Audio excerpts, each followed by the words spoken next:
دعوية سياحية دعوية حيوية نوعية سياحية دعوية حيوية نوعية خيمة أبها الدعوية تدعوكم كل عشية بمناشطها الحيوية وبرامجها النوعية. خيمة أبها الدعوية تدعوكم كل عشية بمناشطها الحيوية وبرامجها النوعية.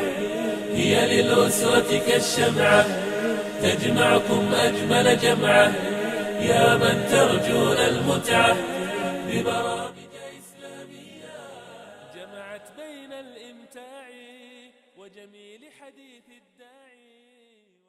لله رب العالمين، وصلى الله وسلم على نبينا محمد وعلى آله وصحبه وسلم تسليما كثيرا. نرحب بكم إخوتنا المشاهدين وحياكم الله، وكتب الله لكم أجركم على حضوركم هذه الفعاليات، فعاليات خيمة أبها السياحية الدعوية الخامسة.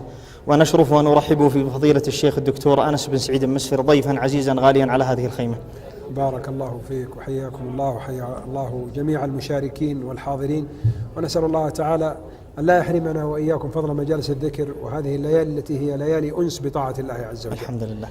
فضيلة الشيخ، ترى مثل هذه الخيمة المباركة وغيرها من الملتقيات الدعوية في أرجاء هذا البلد المبارك، نسأل الله يبارك فيها ويجزل المثوبة للقائمين عليها، مناشط كثيرة وخيام وملتقيات، وأيضا هناك خيمة متكاملة بجميع صورها وأشكالها للنساء. كيف ترى مثل أثر هذه الخيام الفاعل في المجتمع؟ في الحقيقة أن العمل الدعوي بفضل الله عز وجل خطى خطوات جليلة وعظيمة، تطور تطورا مزدهرا، وذلك بفضل الله عز وجل، ثم باحترافية القائمين على هذا العمل ووضعهم أهداف عالية واستراتيجيات مهمة توصل العمل الخيري والعمل الدعوي إلى أعلى المستويات بفضل الله عز وجل.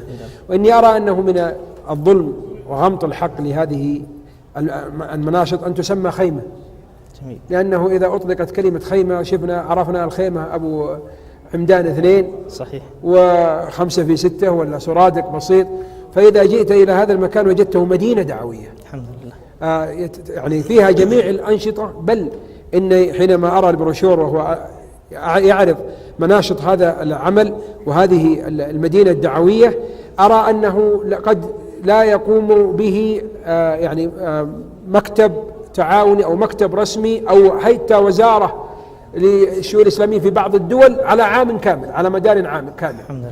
فكيف إذا كان هذا كله في وقت وجيز وفي مكان واحد وبكثافة قوية، وأيضا يحافظ على جودة الأداء وعلى الوصول إلى المتلقي وعلى التنوع في العطاء وعلى استغلال كل الإمكانيات، وأيضا التوجه إلى كل أفراد المجتمع. وهذه قضية مهمة، لأن قد من الناس من يستطيع أن يصل إلى عقول وإلى قلوب طلاب العلم، لكن لا يستطيع أن يصل إلى الشباب أو الفتيان أو الفتيات أو الأمهات أو حتى الخادمات أو حتى الأشبال.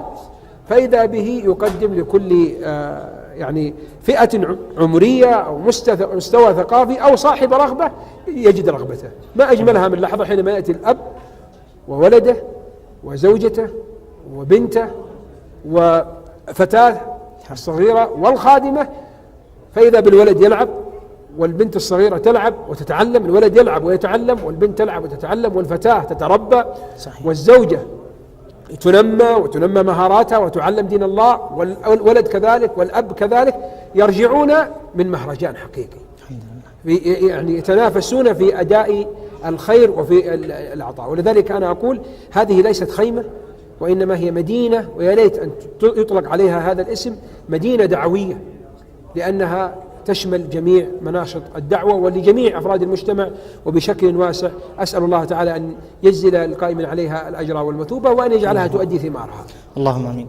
فضيلة الشيخ، المجتمع أحيانا في وقت الصيف يبحث عن مناشط تسعده، كما تفضلت فضيلة الشيخ عن مثل هذه المناشط. طلع الحمد أنه يجد فيها مجموعة الأسر تجد فيها سعة كبيرة جدا من أشياء ترفيهية وأشياء تعليمية وأشياء إيمانية.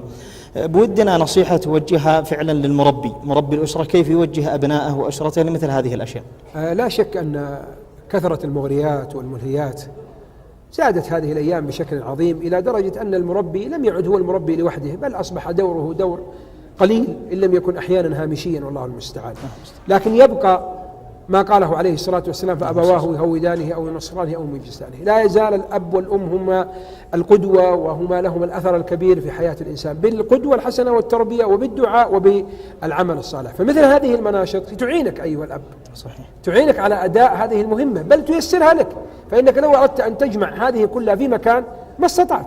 إن أردت أن تحضرهم محاضرة في نفس المكان يلعبون، في نفس المكان يستمتعون، في نفس المكان يتربون، في نفس المكان يتعلمون، في نفس المكان يتدربون، مستحيل أن تجد هذا في مكان.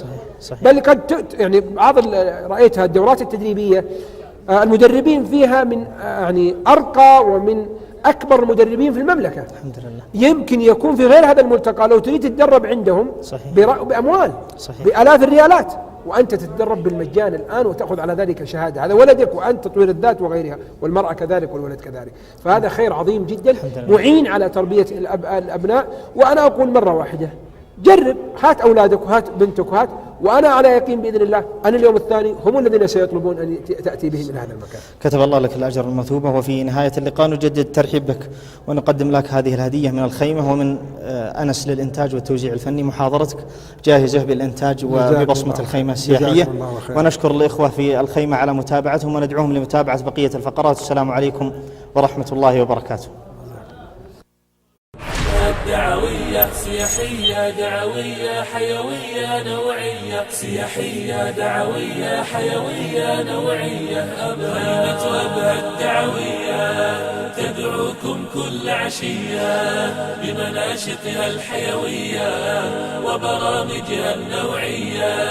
خيمة أبها الدعوية تدعوكم كل عشية بمناشطها الحيوية وبرامجها النوعية. هي للأسرة كالشمعة تجمعكم أجمل جمعة، يا من ترجون المتعة ببرامج إسلامية. جمعت بين الإمتاع وجميل حديث الداعي واللهو بغير ضياع ومعارض إبداعية. جمعت بين الإمتاع وجميل حديث الداعي واللهو بغير ضياع ومعارض إبداعية. أبها الدعوية. خيمة أبها الدعوية تدعوكم كل عشية بمناشطها الحيوية وبرامجها النوعية. خيمة أبها الدعوية تدعوكم